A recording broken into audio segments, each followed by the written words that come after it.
Kena bayar por ya, kayak. Ya, aman. Sip. Pun.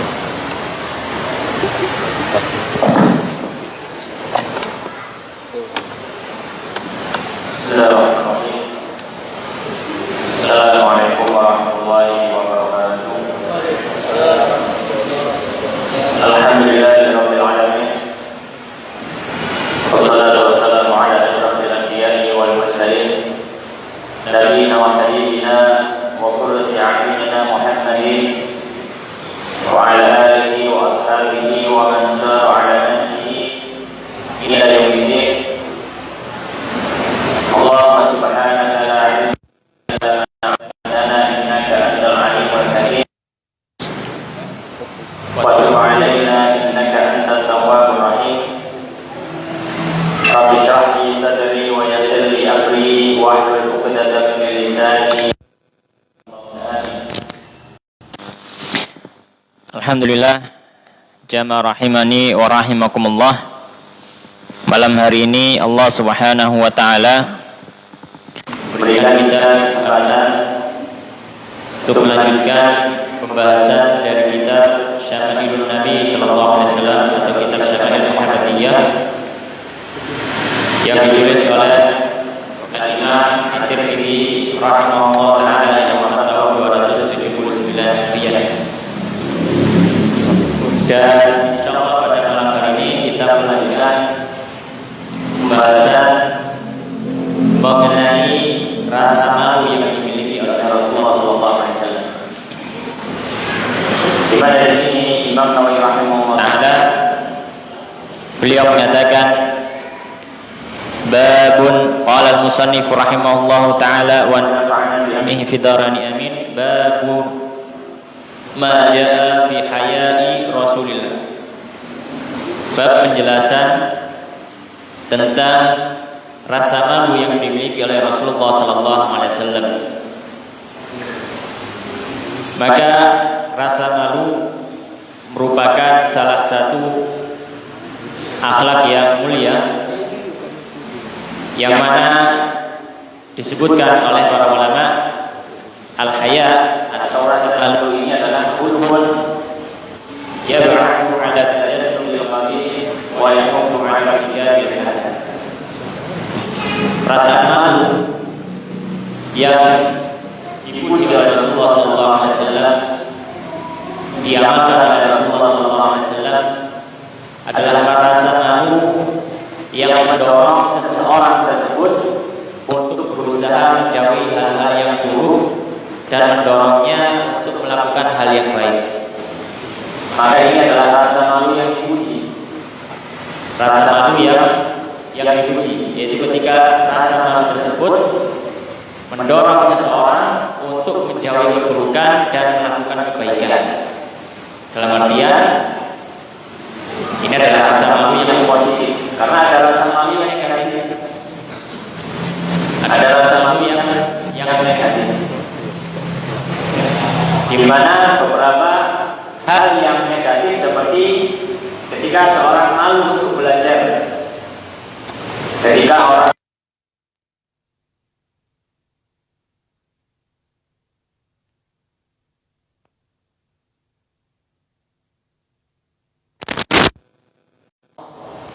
maka hal semacam ini adalah rasa malu yang negatif, yang mana ini bukan rasa malu yang dipuji oleh Rasulullah SAW.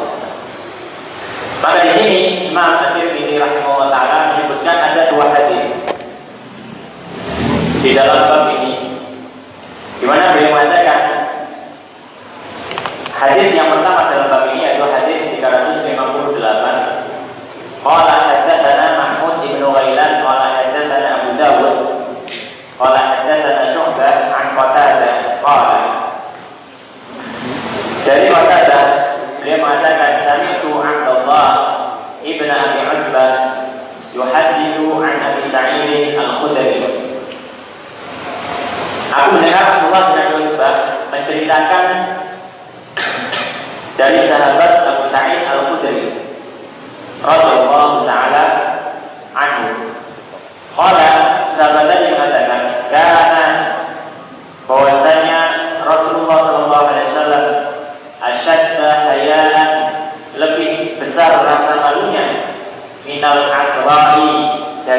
ada gadis fi khidriha yang berada dalam gigitannya. Wa kana, dan Nabi sallallahu alaihi wasallam idza kariha syai'an, jika beliau tidak menyukai suatu hal, urifa bi wajhihi, maka beliau diketahui atau ketidaksukaan Rasulullah SAW bisa diketahui dari raut wajahnya. Ini hadis yang pertama dalam bab ini. Kemudian hadis yang kedua dalam bab ini yaitu hadis nomor 359. Qala hadatsana Mahmud ibn Ghailan qala hadatsana Waqi' qala hadatsana Sufyan an Mansur an Musa ibn Abdullah ibn Yazid al-Khatmi an Maula li Aisyah. Qalat Aisyah, dari Sayyidah Aisyah radhiyallahu ta'ala, beliau mengatakan, "Ma nawartu, aku tidak pernah melihat ila farji Rasulillah, kepada farji Rasulullah, ya, atau kemaluan Rasulullah sallallahu alaihi wasallam." Atau Sayyidah Aisyah mengatakan, "Ma ra'aitu farja Rasulillah, aku tidak pernah melihat kumpul, ya, atau kemaluan Rasulullah sallallahu alaihi wasallam sama sekali." Maka dua hadis ini ada beberapa hal yang patut kita mengkajinya atau mengetahuinya, yang mana dua hadis ini menggambarkan tentang rasa malu yang dimiliki oleh Rasulullah sallallahu alaihi wasallam.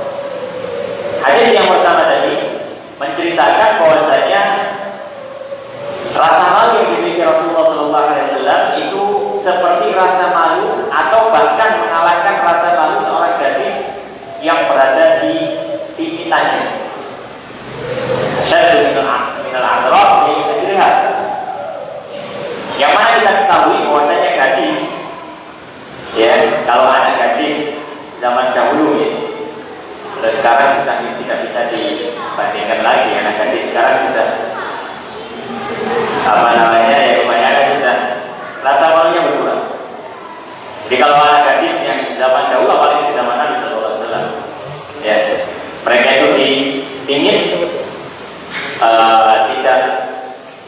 tidak sembarangan keluar rumah, dijaga. Ya. Maka biasanya gadis-gadis seperti ini yang belum pernah menikah, ya, yang masih perawan, ini memiliki rasa malu yang besar. Bisa digambarkan oleh sahabat Abu Sa'id Al-Khudri sallallahu alaihi wasallam, rasa malu itu lebih besar daripada yang dimiliki oleh para gadis yang masih dalam gigitannya.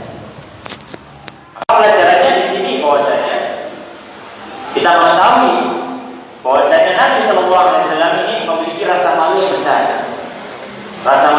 Dan ini adalah rasa malu yang terpuji. Rasa malu yang terpuji. Dan Nabi sallallahu alaihi wasallam termasuk bentuk rasa malu beliau disebutkan oleh sahabat Abu Sa'id Al-Khudri tadi, wa kana idza kariha syai'an urifa bi wajhihi. Kalau beliau tidak menyukai satu hal, ya, karena beliau sungkan untuk menyampaikan secara langsung, maka dari wajah beliau sudah diketahui beliau tidak suka. Ya. Jadi itu adalah salah satu bentuk rasa malu Nabi sallallahu alaihi wasallam, ya, di mana rasa malu Nabi sallallahu alaihi wasallam menghalangi beliau untuk mengungkapkan apa yang ada dalam hatinya dari ketidaksukaan dan kesusahan. Maka pelajaran yang kedua dari pembahasan ini adalah hendaknya setiap orang yang mencintai Rasulullah SAW juga memiliki rasa malu.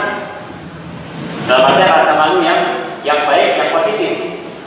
Di antara bentuknya yang digambarkan Nabi SAW dari hadis yang pertama tadi, ketika beliau tidak cocok dengan suatu hal, ya, dan khawatir kalau misalkan diungkapkan itu bisa menyakiti orang lain, ya, maka kita harus mengetahui rasa sungkan, tidak harus belak-belakan, dan cukup dari raut wajah Nabi SAW itu bisa diketahui. Maka hendaknya kita bisa menahan diri, ya, supaya kita memiliki sifat ya ada sisi sungkan di dalam diri kita untuk dalam beberapa hal. Kemudian di antara bentuk rasa malu yang dimiliki Rasulullah SAW yang begitu besar, bahwasanya istri Nabi SAW sendiri yang disampaikan oleh Sayyidah Aisyah, beliau ini istri yang dicintai dan paling dicintai di antara istri yang lain. Beliau mengatakan, ya, bahwasanya Sayyidah Aisyah tidak pernah melihat kepada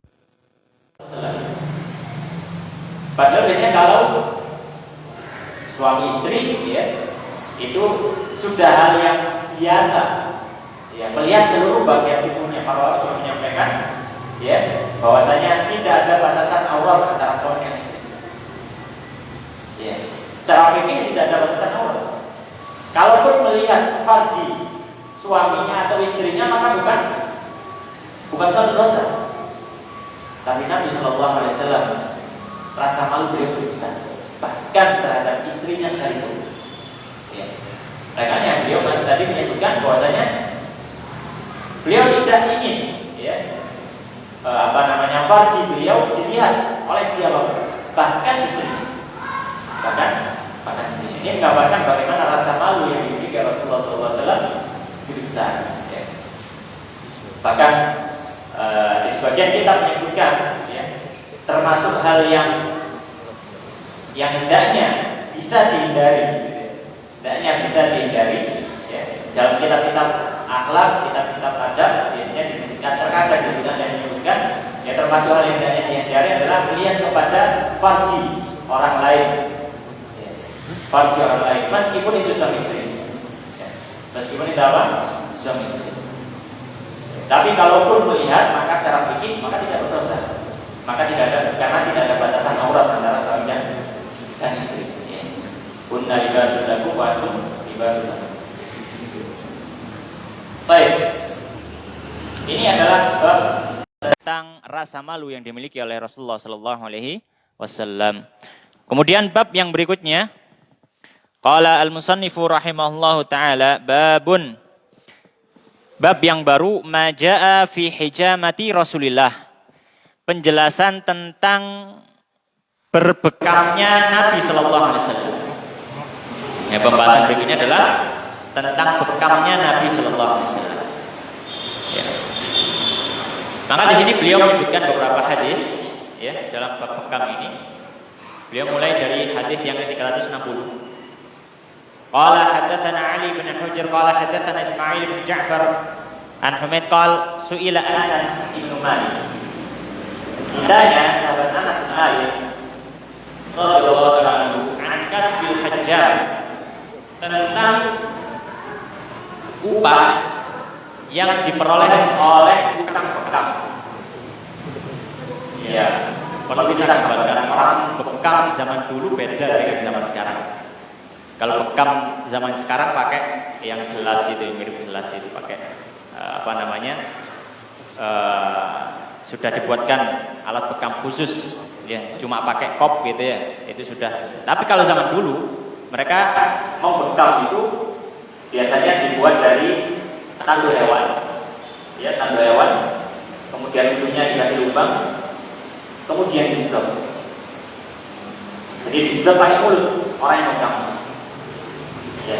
Oleh karenanya dalam satu hadis Nabi SAW mengatakan, afqarul hajimul mahjum, orang yang membekam dan yang dibekam itu batal puasanya atau tidak berpuasa. Maka para fikih menyebutkan alasannya atau kenapa Nabi SAW menyampaikan hal tersebut. Alasannya karena ketika orang membekam,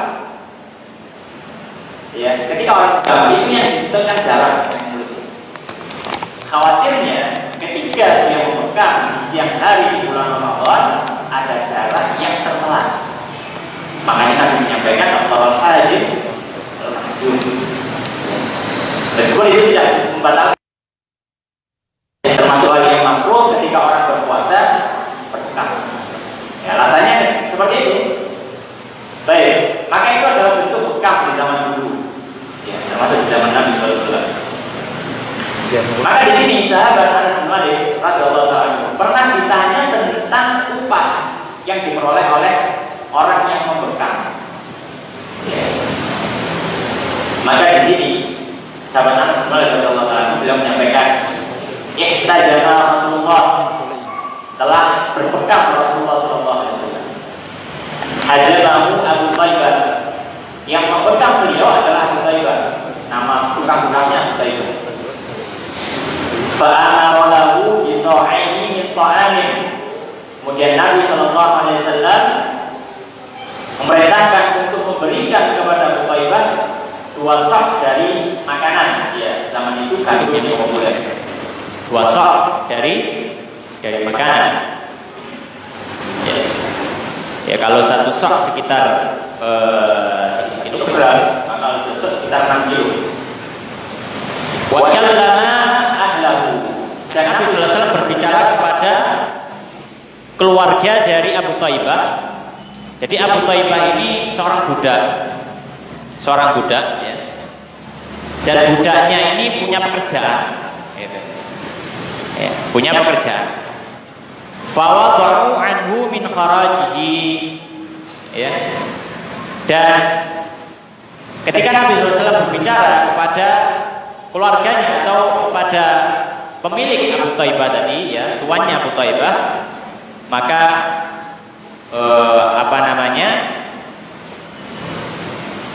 para pemilik atau pemilik dari Abu Thaibah tadi mengurangi uang untuk mereka. Maksudnya gini, ya, Abu Thaibah ini adalah seorang budak, ya, dan budak bermacam-macam, ya, budak bermacam-macam, ya. Dan beliau adalah budak. Ketika beliau punya pekerjaan, ya, ketika beliau punya pekerjaan, maka sebagian, ya, atau uang yang dihasilkan oleh Abu Thaibah tadi, ya, uang yang dihasilkan oleh Abu Thaibah tadi diberikan kepada tuannya, kepada tuannya. Maka ketika itu Nabi sallallahu alaihi wasallam menyampaikan kepada orang-orang, ya, menyampaikan kepada orang-orang untuk, ya, menurunkan harga, ya, menurunkan harga dari Abu Thaibah, sehingga Abu Thaibah ini juga memiliki beberapa dari yang dihasilkan dari pekerjaannya. Jadi misalkan dia dapat, taruhlah upahnya adalah 3 sok makanan, ya, 3 sok makanan, ya. Maka keluarganya tadi meminta 3 sok makanan tadi. Nah, Nabi ketika berbicara kepada tuannya tadi, pemilik Abu Thaibah, maka mengatakan, ya, kalian ambil yang 2 sok sajalah. Yang 1 sok itu biar untuk Abu Thaibah, biar buat makan dia sehari-hari, ya, untuk yang mungkin pengen dijual lagi, kemudian pengen jajan atau yang misalnya itu. Waqala, dan kemudian Nabi sallallahu alaihi wasallam mengatakan, inna afdhala ma tadawaitum bihi al-hijamah. Sesungguhnya termasuk hal yang utama untuk kalian dalam berobat adalah bekam. Atau Nabi mengatakan, inna min amsali ma tadawaitum bihi al-hijamah. Termasuk hal yang bagus untuk berobat adalah dengan berbekam. Maka di sini ada beberapa pelajaran yang bisa diambil, ya. Pelajaran yang pertama tentang tabi'in tadi yang bertanya pada sahabat Anas bin Malik tentang upah dari tukang bekam. Karena di dalam hadis Rasulullah SAW menyampaikan, kasbul hajjah qabih. Kasbul hajjah qabih. Upah pembekam atau upah bagi orang yang berbekam itu adalah upah yang buruk, ya, atau hasil pekerjaan itu. Maka di sini sahabat Anas bin Malik menyampaikan bahwasanya hal tersebut tidak memberikan efek hukum haram untuk membekam orang lain dengan upah. Buktinya apa? Buktinya Nabi pun berbekam dan tukang bekamnya diberi upah. Kalau upahnya tukang bekam itu haram, Nabi tidak akan melakukan hal yang haram. Oke. Maka sabda Nabi SAW bahwasanya kasbul hajjah qabih, ya, upah dari tukang bekam itu para fuqaha lebih menyampaikan ini maknanya adalah makruh tanzih saja, itu makruh yang lebih dekat kepada boleh. Ya. Dalam artian apa? Makanya kalau dalam kitab kita adab belajar, ada talabul ilmi yang sebagainya, ya, termasuk hal yang hendaknya dihindari kalau bisa, ya, tidak mencari uang dengan hutang, tidak mencari uang dengan hutang, ya, bagi penuntut ilmu, ya, bagi penuntut ilmu. Tapi bukan berarti itu hal yang buruk, bukan. Kalau misalkan memang ya, punya keahlian dan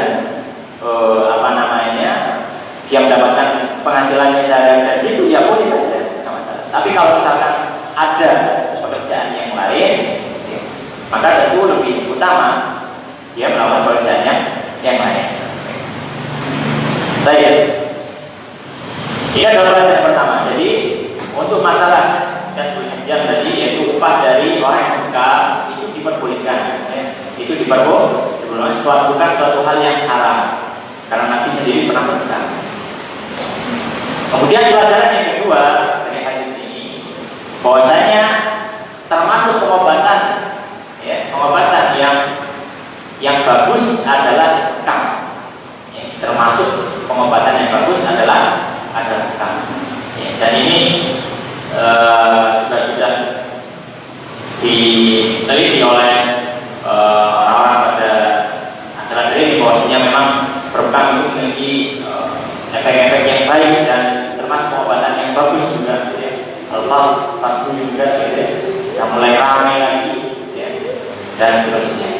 Maka ini menunjukkan termasuk mukjizat Nabi SAW, atau menunjukkan keistimewaan yang disampaikan oleh Nabi SAW, bahwasanya apa yang disampaikan Nabi semuanya benar, ya, semuanya benar.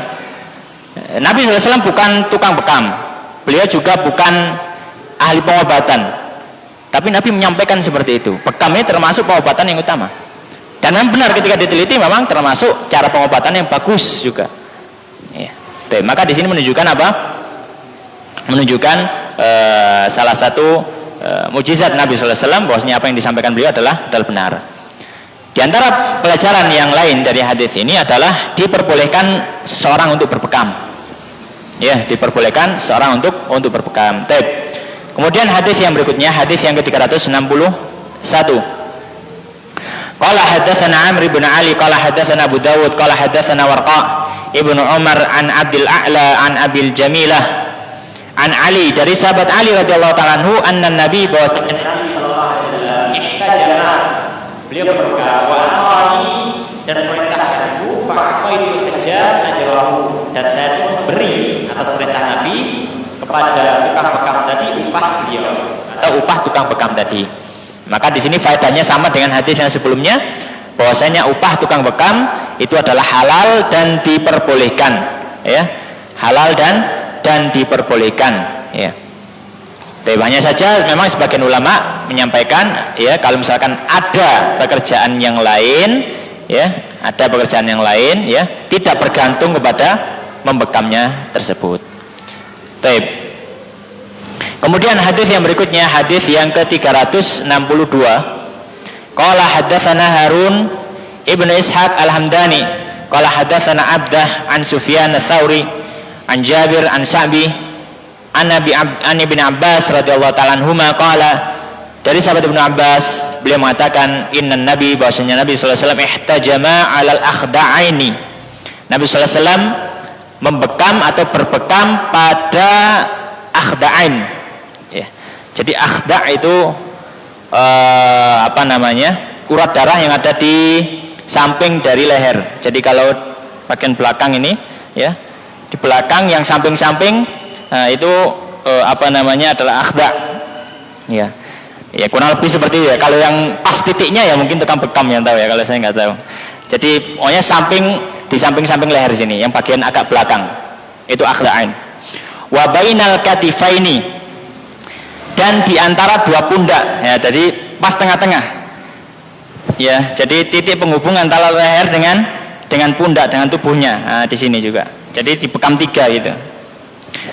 Wa atal hajjam ajrahu, dan beliau memberikan upah kepada tukang bekam tadi, walau kana haraman lam yu'tihi. Kemudian sahabat Ibnu Abbas menyampaikan, kalau upahnya tukang bekam itu haram, Nabi tentu tidak akan memberinya. Baik. Maka di sini ya, di hadis ini Nabi SAW menunjukkan salah satu titik bekam, ya, salah satu titik bekam yang Nabi pernah berbekam pada titik tersebut adalah tadi akhda'ain dan bainal katifain, atau yang biasa disebut al-kahil. Ya, jadi bagian leher belakang ya, di samping-samping itu ya, jadi 2 titik, kemudian yang di tengah tapi agak bawah. Nah, itu disebut kahil atau bainal katifain. Ya, jadi itu salah satu titik bekam yang mana Nabi SAW pernah berbekam pada titik tersebut. Ya, pada titik tersebut. Ya. Baik, adapun manfaatnya ya, itu maka dibahas ya dalam ilmu perbekaman itu ya, yang mengetahui titik-titik itu fungsinya untuk apa. Ya. Al-kulli hal Nabi SAW pernah berbekam di titik tersebut. Dan Nabi memberikan upah. Kemudian sahabat Ibnu Abbas menyampaikan, kalaulah upahnya itu haram, Nabi tidak akan memberikannya. Ya. Maka di sini pelajaran yang lain ya, bahwasanya Nabi SAW ya, Nabi SAW mustahil melakukan suatu hal yang haram. Nabi SAW mustahil melakukan suatu hal yang haram. Apapun yang dilakukan Nabi SAW itu adalah dibolehkan dan diizinkan, dan tidak ada satupun yang haram. Karena Nabi SAW maksum, dijaga dari kemaksiatan dan keharaman. Dari kemaksiatan dan keharaman. Ya. Makanya dari sahabat Ibnu Umar mengatakan, kalau itu haram, Nabi tidak mungkin melakukan. Karena Nabi itu tidak mungkin melakukan hal yang haram. Ya. Baik. Kemudian hadis yang berikutnya, hadis yang ke-363. Qala hadatsana Harun bin Ishaq qala hadatsana Abdah an ibni Abi Laila an Nafi' an ibni Umar, dari sahabat Ibnu Umar radhiyallahu ta'ala anhuma, anna Nabi, bahwasanya Nabi sallallahu alaihi wasallam da'a hajjaman, beliau memanggil tukang bekam. Fahajamahu, kemudian orang tukang bekam tadi membekam Nabi. Wa sa'alahu, kemudian Nabi bertanya kepadanya, ya, kam kharajuka, ya, berapa upah yang kamu berikan kepada tuanmu? Faqala salasatu asu', fawada'a anhu sa'an, maka Nabi SAW pun mengurangi 1 sa', wa'tahu ajrahu, dan beliau memberikan upahnya. Ya. Jadi ini masih kisahnya Abu Thaibah tadi yang membekam Nabi. Ya, Abu Thaibah itu asalnya ya 3 sa' tadi. Ya, asalnya 3 sa', dan 3 sa' itu diberikan kepada tuannya. Jadi setiap 1 kali bekam 3 sa' dikasihkan tuannya. Jadi Abu Thaibah enggak makan apa-apa. Pokoknya diberi dari tuannya begitu. Ya, maka di sini Nabi menyampaikan diberikan 2 sa' untuk tuannya, dan 1 sa' silakan dimakan untuk budaknya tadi.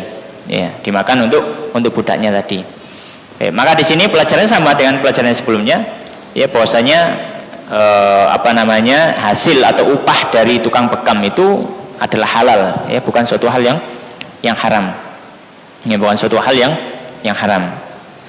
Ya. Kemudian hadis yang berikutnya, hadis yang ke-364.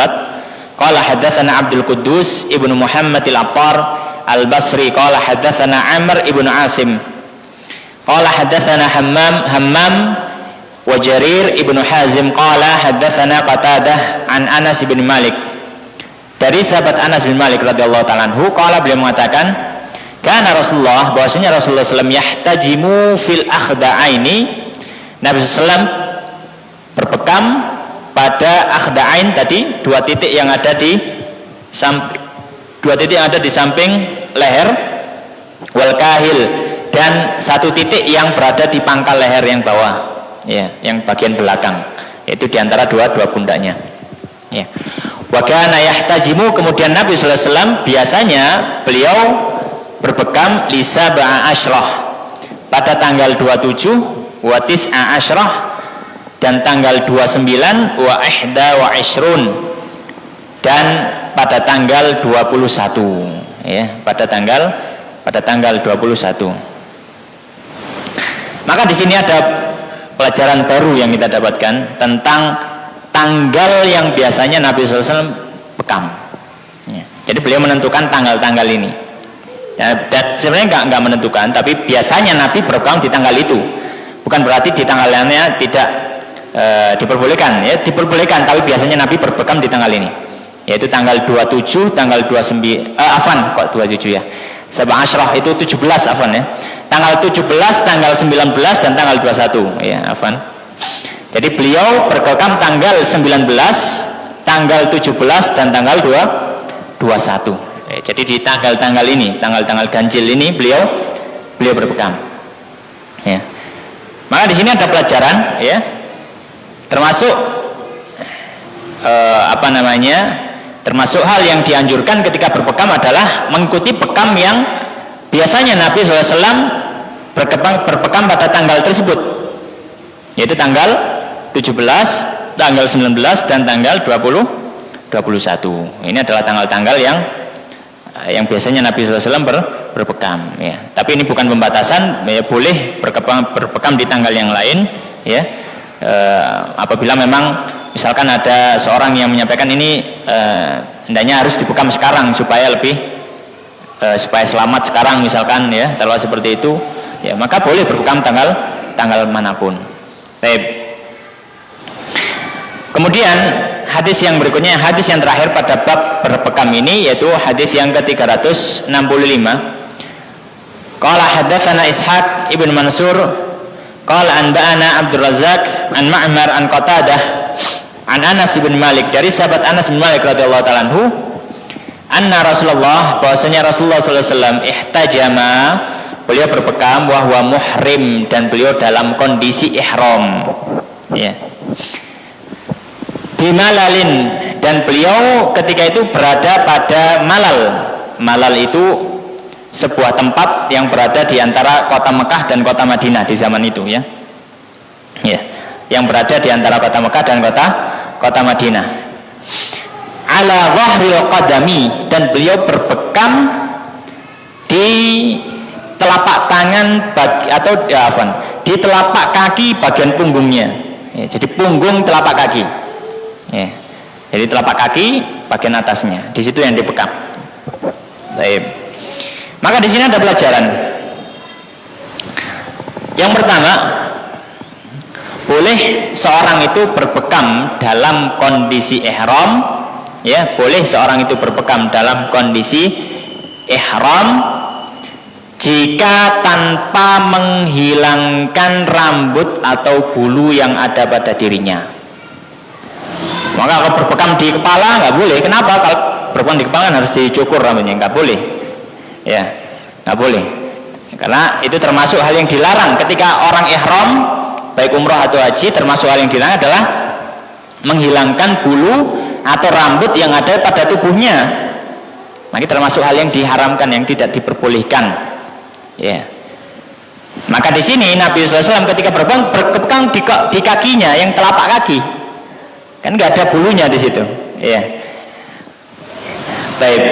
Maka di sini kalau misalkan tempat bekam tadi itu, ya, memang tidak harus mencukur bulu atau yang semisalnya, maka diperbolehkan. Ini tidak ada bulunya, ya, tidak ada bulu rambutnya, maka diperbolehkan, ya. Baik. Nah, misalkan, ya, berbekam di anggota-anggota tubuh, ya, anggota-anggota tubuh yang tanpa mencukur bulunya, tanpa ada bulu di situ. Ya. Baik. Sebagaimana dicontohkan Nabi adalah berbekam di punggung dari telapak kaki beliau. Kemudian pelajaran yang kedua dari hadis ini adalah termasuk titik bekam yang pernah dilakukan Nabi adalah pada punggung telapak kaki, ya. Pada punggung telapak telapak kaki. Ya. Dan ada beberapa titik yang diriwayatkan dari Nabi Sallallahu Alaihi Wasallam. Ya, di antaranya Nabi Sallallahu Alaihi Wasallam pernah berbekam di tengah kepala beliau. Ya, jadi di bagian tengah pas, ya, di ubun-ubunnya, ya, beliau pernah berbekam di situ. Ya, pernah berbekam di situ. Ya. Dan beberapa titik yang lainnya disebutkan di dalam beberapa riwayat. Itu tadi adalah beberapa hadis yang menyampaikan tentang masalah berbekamnya Nabi Shallallahu Alaihi Wasallam. Ya, yang intinya semuanya, ya, ada beberapa titik poin yang kita ambil pelajaran. Yang pertama adalah berbekam termasuk hal yang diperbolehkan. Kemudian yang kedua, upah dari tukang bekam itu bukan suatu yang haram. Ya, upah dari tukang bekam itu bukan satu dari yang haram. Kemudian pelajaran yang lainnya adalah bahwasanya Nabi Sallallahu Alaihi Wasallam pernah berbekam pada titik-titik tertentu, ya, pada titik-titik tertentu dan pada hari-hari tertentu. Tapi itu bukan pembatasan, ya, bukan pembatasan. Baik, ma'asyiral muslimin jamaah rahimani wa rahimakumullah. Kemudian bab yang selanjutnya yaitu babun qala al-musannif rahimahullah taala babun ma jaa fi asma'i Rasulillah, penjelasan tentang nama-nama Rasulullah sallallahu alaihi wasallam. Penjelasan tentang nama-nama Rasulullah sallallahu alaihi wasallam. Maka Nabi sallallahu alaihi wasallam memiliki beberapa nama, beberapa julukan, ya, beberapa julukan. Dan ini salah satu hikmahnya menunjukkan kemuliaan Nabi sallallahu alaihi wasallam. Menunjukkan apa? Kemuliaan Nabi sallallahu alaihi wasallam, ya. Karena kaidah dalam bahasa Arab menyebutkan anna kathratul asma tadullu ala syarafil musamma. Bahwasanya ketika sesuatu itu memiliki nama yang banyak, maka itu menunjukkan tentang kemuliaan dari yang dinamai tadi. Ya. Maka ketika misalkan Allah Subhanahu wa taala, ya, falahu tis'un wa tis'una isman, ya. Nabi Allah SWT memiliki 99 nama, dan itu bukan pembatasan, menunjukkan keagungan dan kemuliaan Allah Subhanahu wa taala. Nabi SAW juga memiliki beberapa nama yang disebutkan dalam beberapa hadis. Dan maka di sini hadis yang pertama dalam bab ini yaitu hadis nomor 366. Beliau mengatakan qala hadatsana Sa'id bin Abdurrahman al-Makhzumi wa ghairu wahidin qalu hadatsana Sufyan 'an Az-Zuhri 'an Muhammad bin Jubair ibn Mut'im 'an nabihi qala. Dari sahabat Jubair bin Mut'im, beliau mengatakan qala Rasulullah, bersabda Rasulullah SAW, innali asma'an, bahwasanya aku memiliki beberapa nama, beberapa julukan. Di antara nama beliau adalah ana Muhammadun. Aku adalah Muhammad.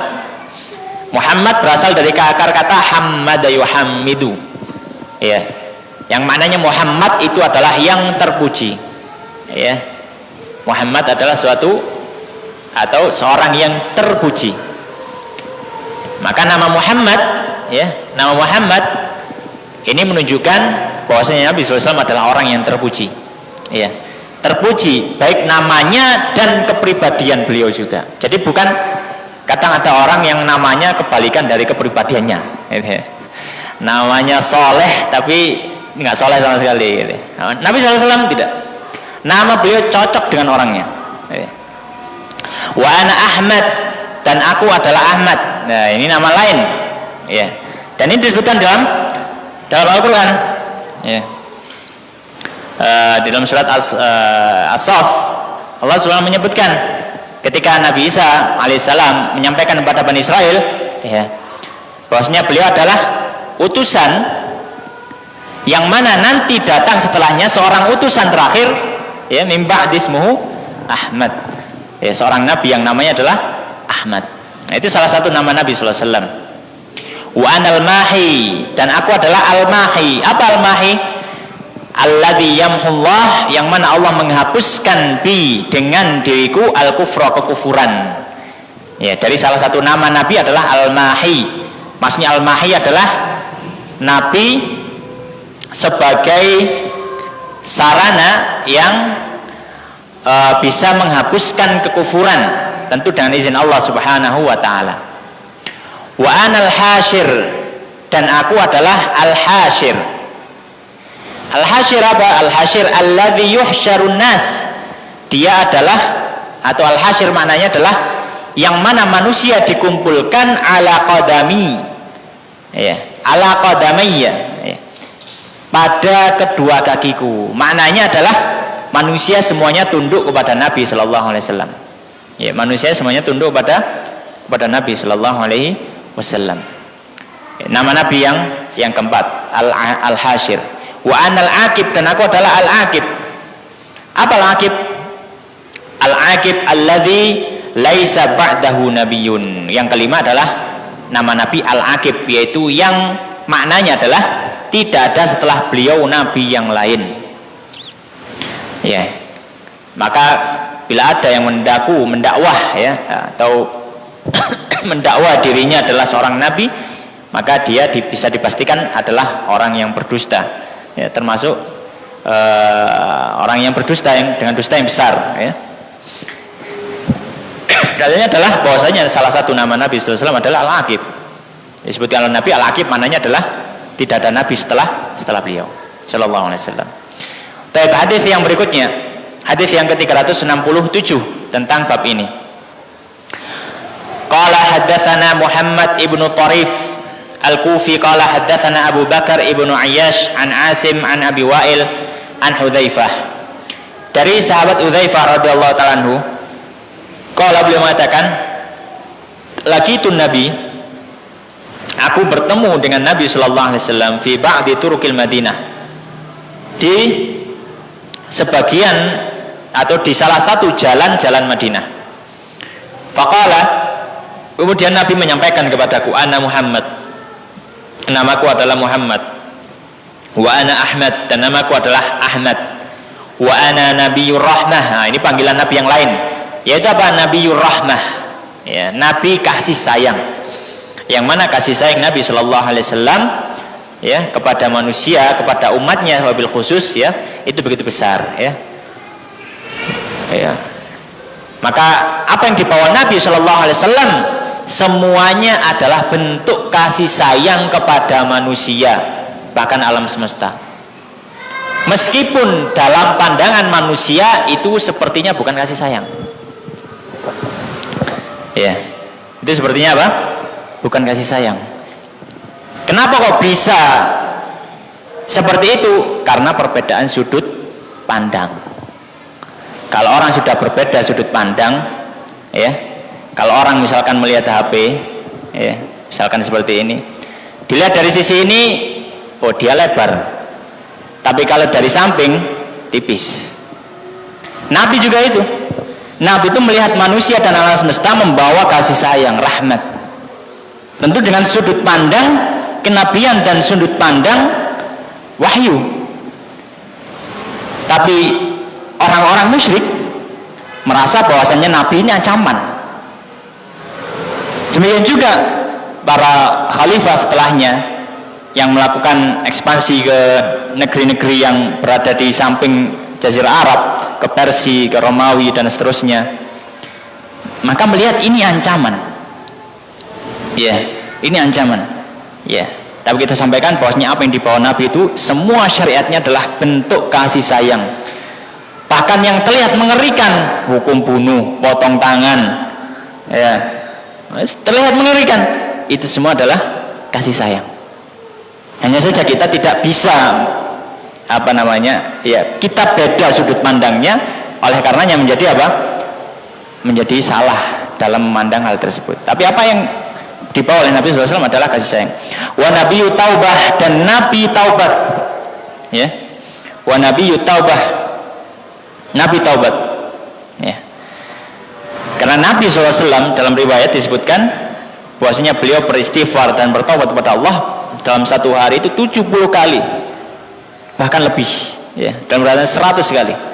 Beliau itu banyak sekali bertaubat kepada Allah SAW, kepada Allah Subhanahu Wa Taala, ya, dengan taubat yang banyak. Maka kita sebagai hambanya juga hendaknya mengikuti jejak Nabi SAW memperbanyak taubat dan istighfar kepada Allah Subhanahu wa taala.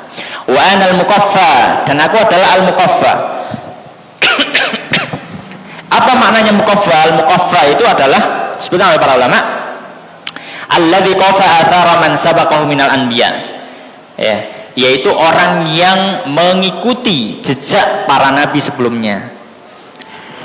Karena kita tahu bahwasanya para nabi itu inti risalahnya adalah satu, mentauhidkan Allah dan tidak melakukan kesyirikan. Intinya itu. Salah satu inti tauhidnya. Ya, inti ajarannya. Hanya saja masalah furu, ya, masalah hukum dan lain sebagainya, maka ini berbeda. Tapi intinya adalah sama, bagaimana mengajak seorang hamba itu mau menyembah Allah Subhanahu wa taala. Maka al-mukaffa maknanya adalah yang mengikuti nabi sebelum Nabi sallallahu alaihi wasallam. Wa anal hasyir, dan aku adalah al-hasyir. Ya, tadi disebutkan al-hasyir tadi adalah di mana manusia seluruhnya tunduk kepada Nabi sallallahu alaihi wasallam. Ya, mengikuti ajaran Nabi sallallahu alaihi wasallam. Wa nabiyul malahim, dan aku adalah nabiyul malahim. Ya, malahim jamak dari malhamah. Malhamah itu peperangan. Ya, malhamah itu peperangan. Maknanya adalah ya, nabi yang banyak berperang. Ya, nabi yang banyak melakukan perperangan. Ya, ada banyak peperangan yang dilakukan Nabi SAW, perang Badar, perang Uhud, perang Khandaq, perang Tabuk, dan banyak sekali ya peperangan yang dilakukan Nabi SAW. Itu adalah beberapa nama Nabi SAW dan julukan-julukan beliau. Ya. Kemudian hadis yang terakhir dalam bab ini, itu hadis yang ke-368. Qala hadatsana Ishaq ibn Mansur qala hadatsana Nadhr ibn Shumail qala anbana Hammad ibn Salamah an Asim an Zir an Hudzaifah anin Nabi, dari Nabi sallallahu alaihi wasallam, nahwahu bi ma'nah. Ya, dari sahabat Hudzaifah. Oh, ini hanya sanad yang lain ya. Sanad yang lain isinya adalah sama ya. Dari sahabat Abu Hudzaifah Al-Yaman dari Nabi SAW ya, dengan sanad yang lain tapi semakna dengan hadis yang sebelumnya. Hakadza qala Hammad bin Salamah an Asim an Zir an Hudzaifah radhiyallahu taala anhu. Ya, ini adalah akhir dari bab pembahasan nama-nama dan julukan Nabi sallallahu alaihi wasallam. Dan demikian yang bisa kita bahas pada kesempatan malam hari ini. Insyaallah pembahasan berikutnya tentang kehidupan Nabi sallallahu alaihi wasallam secara umum. Demikian, wallahu taala alam, wa sallallahu ala nabiyyina wa habibina Muhammadin wa ala alihi wa ashabihi ajma'in.